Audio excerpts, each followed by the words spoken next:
Morjes ja tervetuloa mukaan pienelle vaellusreissulle ihan tänne itärajan tuntumaan Patvinsuon kansallispuistoon. Lähdetään kiertämään sitä puiston pisintä rengasreittiä Patvin kiertoa, joka on 65 kilsaa pituudeltaan ja siinä menee varmaan 3 tai 4 päivää kävellessä ja kesä ei tästä paljon parane. Nyt on heinäkuun 25. päivä, on tosi lämmintä, hellevaroitukset päällä jopa ja tällä ilta-aikaa varmaan liikutaankin pääasiassa, ettei ihan läkähdy kuumuuteen. Tervetuloa mukaan reissuun!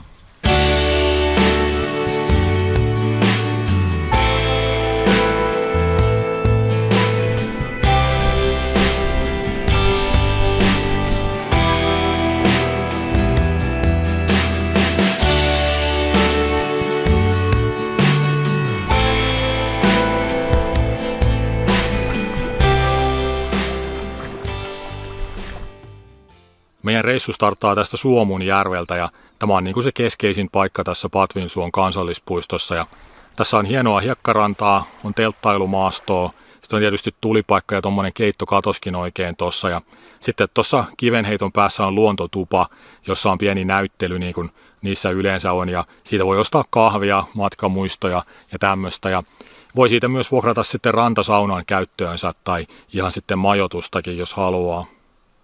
Patvinsuon kansallispuisto on yksi niistä monista puistoista, jotka perustettiin vuonna 1982, ja tämä on 105 neliökilometriä pinta-alaltaan, eli mikään ihan pienikään puisto ei ole kyseessä.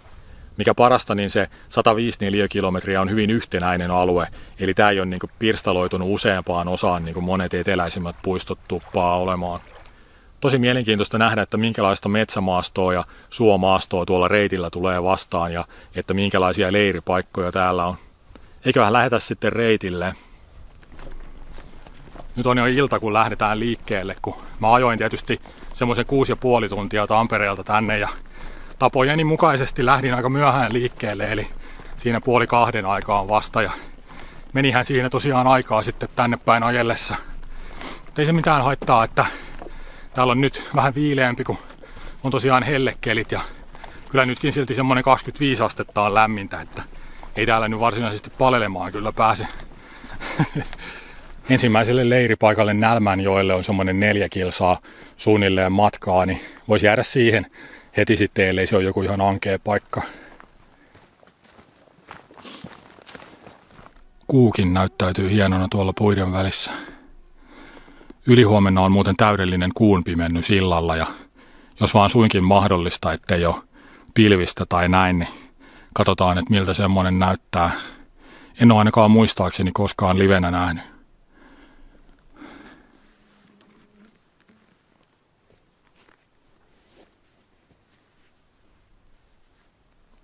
Huomenta. Tässä Nälmänjoella ollaan. Tämä on tämmöinen tulipaikka tässä suon ja metsän reunalla. Ihan hieno paikka kyllä. Tässä on tulipaikka ja sitten on tommonen pöytä- ja penkkisysteemi. Mä laitoin riippumaton ihan tuohon tulipaikan viereen. Nälmänjoki on tuossa lyhyen kävelymatkan päässä, niin käydään hakemassa siitä vettä, niin saa aamutoimet sitten käyntiin.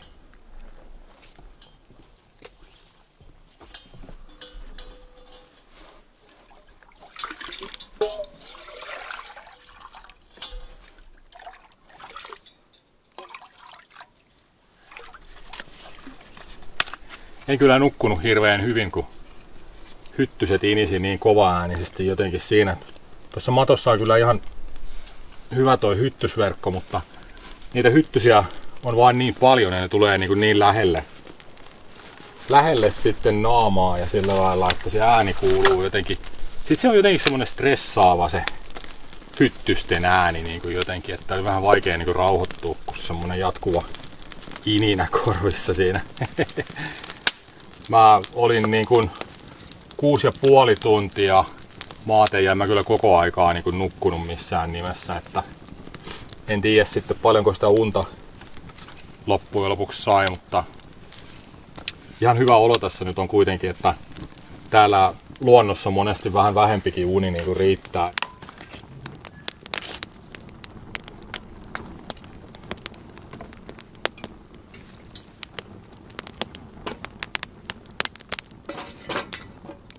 aamut on monesti parhaita hetkiä retkillä ja nyt varsinkin kun tuli niin kuin keskiyöllä pimeimpään aikaan tähän ja sitä valoa ei ollut kyllä paljon, että just pystyi seuraamaan polkua tuolla mettässä ilman lamppua. Ja no sitten tuli tähän ja tein kyllä ruuan ja tässä touhusin, mutta oli kuitenkin sillai pimeätä ja ei tässä kunnolla nähnyt niin kuin ympärilleen. Niin sitten aamulla kun päivä on valjennut ja nousee tuosta jalkeille, niin kaikki tavallaan niin kuin näyttäytyy ihan erilaisena ja tosi hieno sitten vaan katsella tässä ympärilleen ja niin kuin fiilistellä tätä luontoa ja näin.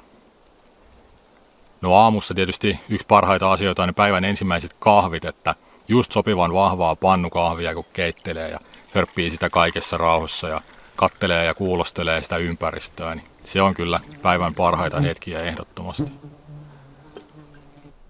Tästä Suomulta me lähdettiin eilen tosiaan liikkeelle tänne ja tämä reitti oli aika helppoa ja tasasta, oli mukava kulkea täällä ja täällä sitten tultiin tällaisen pienen Surkanvaaran kylkeen täällä ja täällä kulmassa on sitten tämä Nälmänjoen leiripaikka, missä nyt tällä hetkellä ollaan.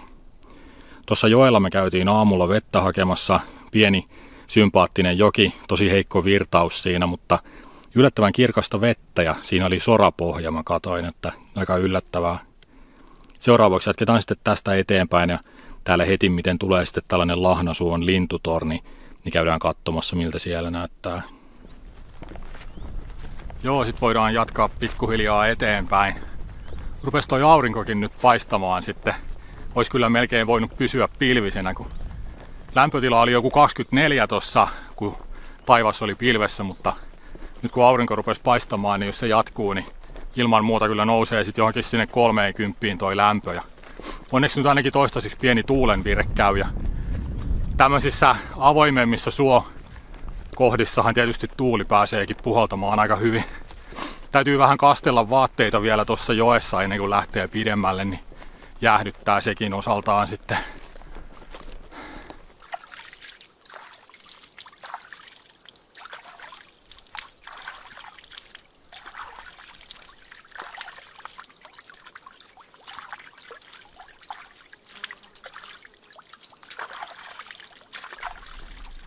Joo, se virkisti hyvin. Olisi voinut tietysti kastella paidan ja vaikka housutkin kokonaankin, mutta sitten joskus vaan kun kävelee pitkiä matkoja, niin tulee hiertymiä helpommin, jos on märkä iho ja märät vaatteet päällä, niin en ainakaan toistaiseksi nyt vielä tehnyt sitä.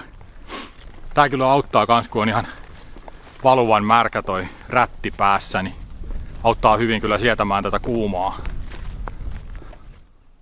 Tällainen isompi suo on kyllä ihan oma juttunsa luonnossa ja toisaaltahan tämmöinen on tosi niin kuin jylhä maisema, kun näkee pitkälle ja monesti suolla on paljon tommosia kirkkaan harmaita pystykeloja niin kuin täälläkin ja sitten noi metsämaisemat tuolla taustalla ja vaaramaisema, tosi hienon näköistä niin kuin kaiken kaikkiaan, mutta se suo itsessään on vähän semmoinen aution ja vähän niin kuin vaarallisenkin näköinen jollain tapaa niin kuin ainakin omaan silmään, että no sen verran mäkin olen oppinut suosta, että tämä tässä on nyt tämmöistä vähän niin kuin rahkasuo tyyppistä, mikä kyllä niin kuin kantaa hyvin, ei siinä mitään, tosta voi kävellä ihan turvallisesti, mutta sitten kun on vähänkin märempi avosuo, niin se on jotenkin semmoinen niin kuin vaarallisen näköinen, että mä oon joskus aikanaan UKK:ssa ylittänyt riskillä semmoisen märän suokaistaleen, kun muuten olisi pitänyt kiertää tosi paljon ja se oli kyllä erittäin kuumottavaa, etenkin niin kuin rinkkaselässä, että kun tietää, että jos sinne vaikka kaatuu ja horjahtaa sinne märkään suohon, niin miten sieltä sitten pääsee niin kuin ylös, jos on ihan löysää maata jalkojen alla.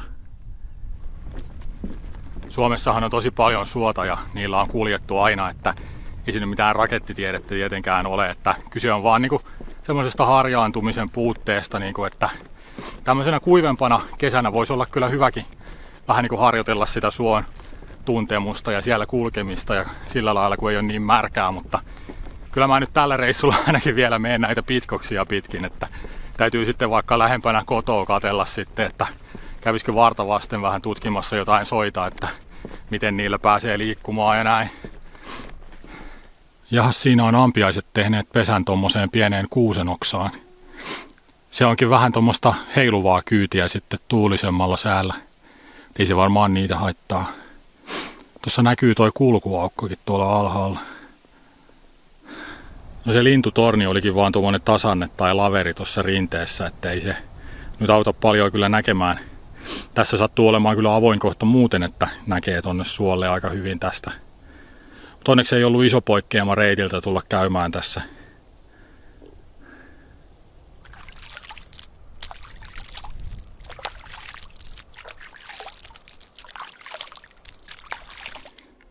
Täällä on isot varoituskyltit, kun tällä puolella Patvin kiertoa toi reitti menee tuommoisella Rajavartiolaitoksen harjoitusampuma-alueella ja sinne ei niin tiettyinä päivämäärinä tai niin tiettyinä aikoina ei saa sitten mennä. Se on niin muutama päivä aina kerrallaan mun mielestä tuossa listassa. Ja, no nyt ei ole semmoinen aika, ei ole mitään ongelmaa, mutta jos ei ole tarkistanut etukäteen, niin voi tulla vähän pettymys tässä sitten. Tuossa on kyllä jonkun upseerin puhelinnumero, että ehkä sen saisi silti sovittua sitten sen kulkemisen, vaikka sattuisikin ammuntojen aikana sitten tähän. Täällä mennään kohti Majaniemeä. Majaniemi on puiston eteläisin leiripaikka ja se olisi varmaankin sitten meidän ensi yön leiriytymispaikka. Ja sinne on vielä 7 kilsaa tästä matkaa ja mä oon nyt kulkenut 8 kilsaa. Eli tälle päivälle tulisi yhteensä sitten 15 kilometriä patikointia ja se onkin aika lailla maksimi, mitä tämmöisellä kelillä viittii kävellä. Ihan hyvin tää on sikäli mennyt, että ei tässä mitään suuria murheita ole ollut, että lämpö on käynyt korkeimmillaan 31, mitä on tuossa mittaria vilkassu ja nyt taitaa olla joku 28, vissiin oli viimeisin lukema, mitä katoin. Taas palattiin Nälmänjoelle, nyt vaan täällä paljon etelämpänä ja se on paljon leveämpi täällä toi joki ja tosta mennäänkin tommosella lossilla nyt yli sitten. Tuolla näkyy toi vastarannan laituri.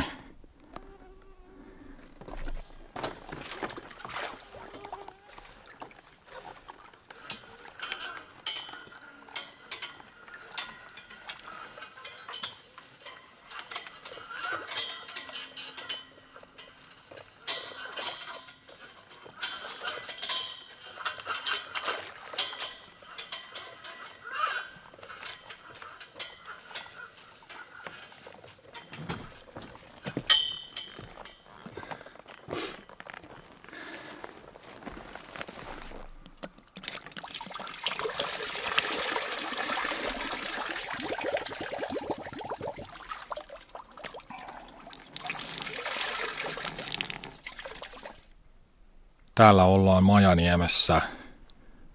Tää on tämmöisen ison Koiterejärven rannalla täällä. Mulla on riippumatto tuolla rantapuissa jo. Tästä on hyvät näkymät tonne järvelle tosiaan moneen suuntaan. Tuossa infotaulussa luki, että Koiterejärvessä on 451 saarta. Että aika iso järvi kyllä. Tässä on tämmöistä vähän niin kuin hiekkarantaa kanssa ja ihan hieno paikka.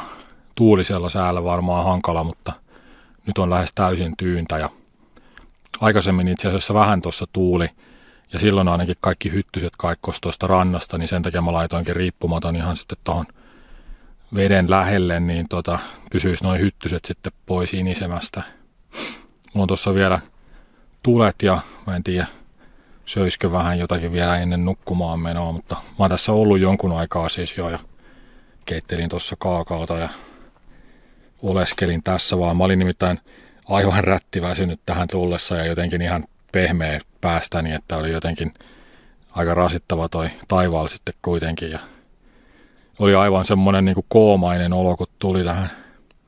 Nyt alkaa olla taas parempi fiilis ja parempi olotila tässä ja oottelen tässä, että pääsee nukkumaan ja huomenna sitten toivottavasti uusin voimin uuteen päivään.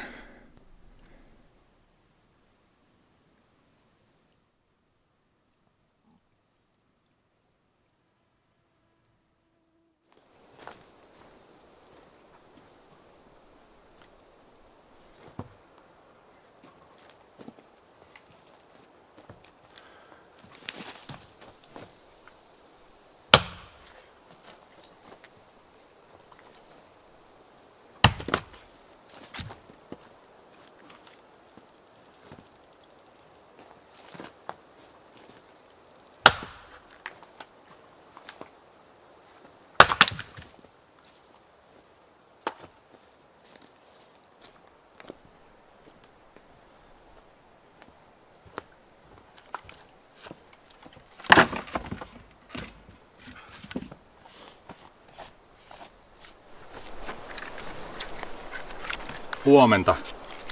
Onkin hieno aamu. On tosi levännyt olo.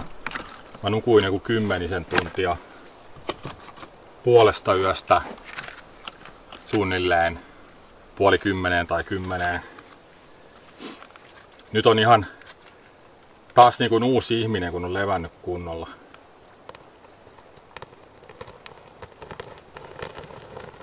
Ja kohta vielä parempi, kun saa kahvia ja puuroa.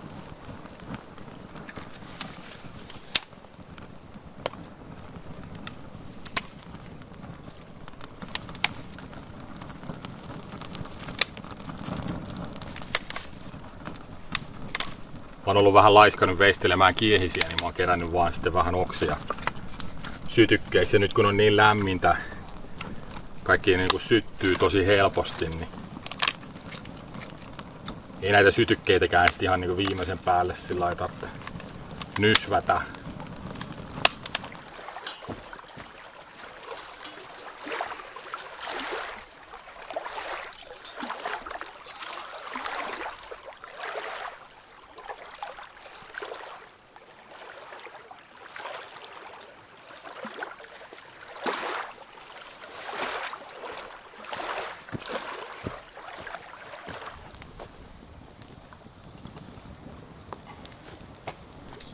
Nyt kun on hellekelejä, niin mulla on tietysti tosi kevyet yöpymisvarusteet mukana ja esimerkiksi sitä untuvaa aluspeittoa mulla ei ole.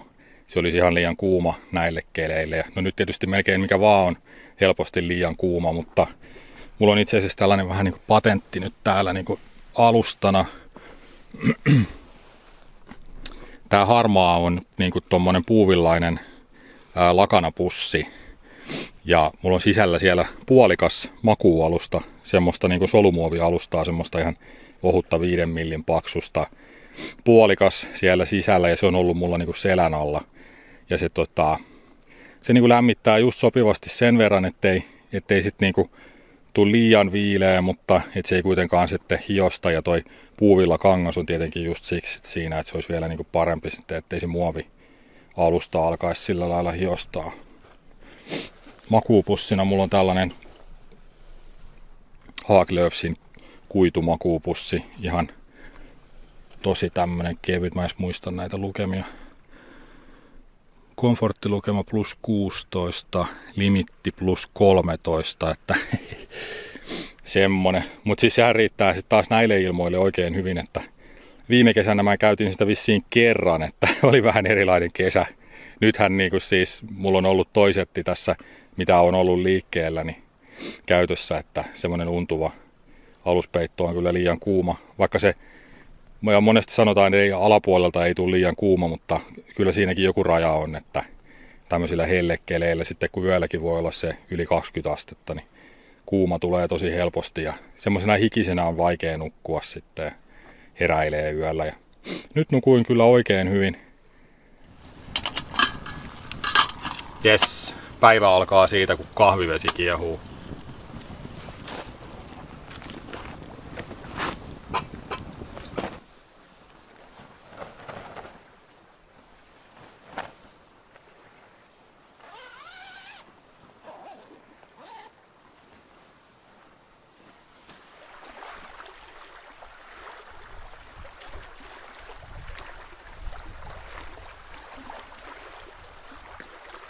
Eilisen päivän reittihän meni sillä lailla, että me lähdettiin tuolta Nälmänjoen leiripaikoilta liikkeelle ja tultiin nopeasti sitten tuohon Lahnasuon lintutornille, joka olikin itse asiassa semmoinen laveri siellä mäessä.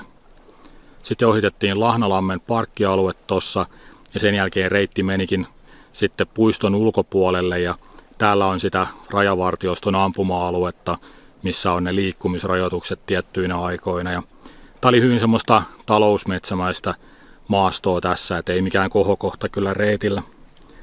Täällä on sitten Pirskanlampi, jossa pidettiin ruokataukoa ja siitä jatkettiin edelleen sitten takas Nälmänjoelle. Joki oli leventynyt huomattavasti täällä matkalla ja siinä olikin lossiylitys sitten, minkä avulla päästiin yli. Sitten reitti jatkuu edelleen täällä Koiterejärven rantoja kohti ja tänne Majaniemeen sitten, missä nyt ollaan. On kyllä ollut todella hiljainen reitti. Eilen en nähnyt yhtäkään ihmistä eikä kuulunut mitään liikenteen ääntä mistään tai lentoliikenteen ääntä tai moottoriveneiden pärinää, että ihan pelkkien luonnonäänien kanssa on saanut tässä olla.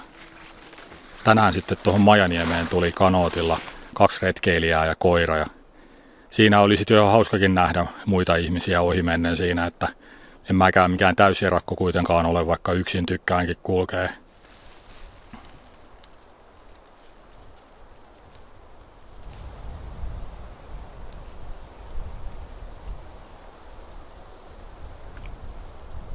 Erittäin hyviä.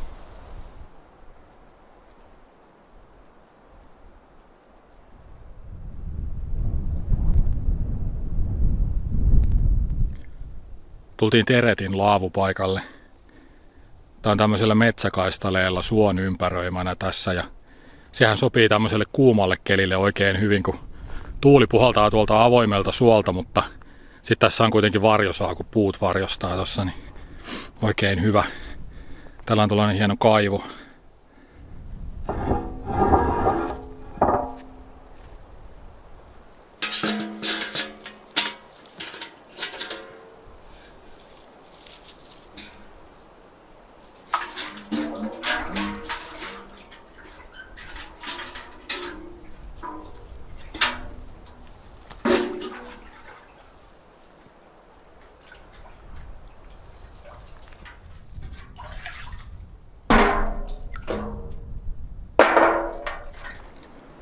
Semmosta vettä.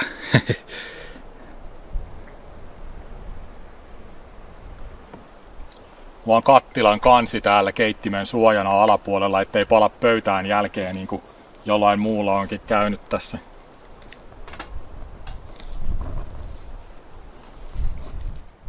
Tälle reissulle mä kokosin ruuat kaapista niin kuin lähinnä tommosia jämiä, mitä on jäänyt kuivattua ruokaa aikaisemmilta reissulta. Että tässä mulla on noita täysjyvän nuudeleita, mitkä nyt on tietysti ihan kaupan tavaraa. Tässä on kanajauhelihaa tältä kesältä, ei ole siis mitenkään vanhaa, mutta sitten täällä on esimerkiksi kuivattua tonnikalaa, joka on viime syksyltä, että se alkaa olla kohta jo vuoden vanhaa matskua. Täällä on sitten naudanjauhelihaa, tämän mä kuivasin muistaakseni maaliskuussa. Sitten on noita kidneypapuja, noi on myöskin talven peruja maaliskuulta. Ja mä en muistakaan, tätä on keittojuuresta kuivattua, mutta en muista koska on noin kuivannut, mutta tommosen setin kokosin kaapin perältä ja sitten mulla on niitä Blåbandi juomajauheita, sitten kantarellia, tomaattivuohenjuustoa ja niin edelleen. Nyt mä tein ruuan tonnikalasta, pavuista ja täysjyvänuudelista ja sitten tässä on kantarelli Blåbandi juomajauhe seassa. Vettä olisi voinut olla kyllä enemmänkin, että olisi saanut vähän nesteytystä enempi.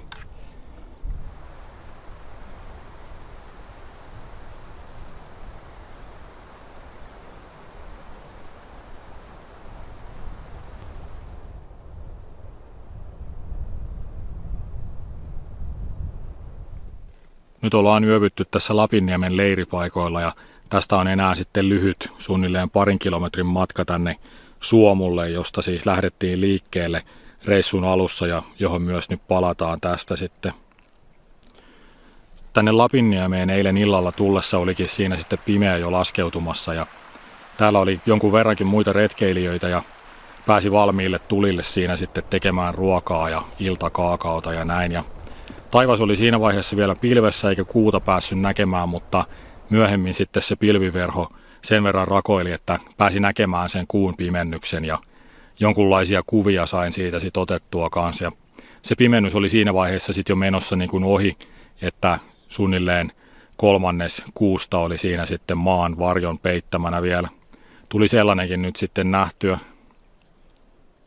Toi eilinen iltapäivähän meni sillä lailla, että kun tässä Teretin laavupaikalla pidettiin ruokataukoa, niin heti miten sen jälkeen tuli sitten tuollainen lintutorni, josta avautuikin hienot näkymät tänne avosuolle ja oli mukava päästä näkemään sitä suo- ja metsämaisemaa vähän niin kuin lintuperspektiivistä sieltä ylhäältä. Ja siitä sitten reitti jatkui edelleen avarassa suomaisemassa pitkospuilla eteenpäin ja tänne Kurkilahteen, jossa on parkkipaikka ja siinä on myös keittokatos ja sehän on Suomunjärven rannassa, eli tässä kohtaa palattiin sitten taas hienoon Suomunjärven hiekkarantamaisemaan ja Reitti jatkui siitä sitten eteenpäin vähän matkaa Suomunjärven rantaa pitkin ja sitten tänne ja edelleen Virtaniemeen, siitä Pokkaniemeen ja sitten vielä tänne järven toiselle puolelle Lapinniemen leiripaikoille, jossa oltiin yön yli.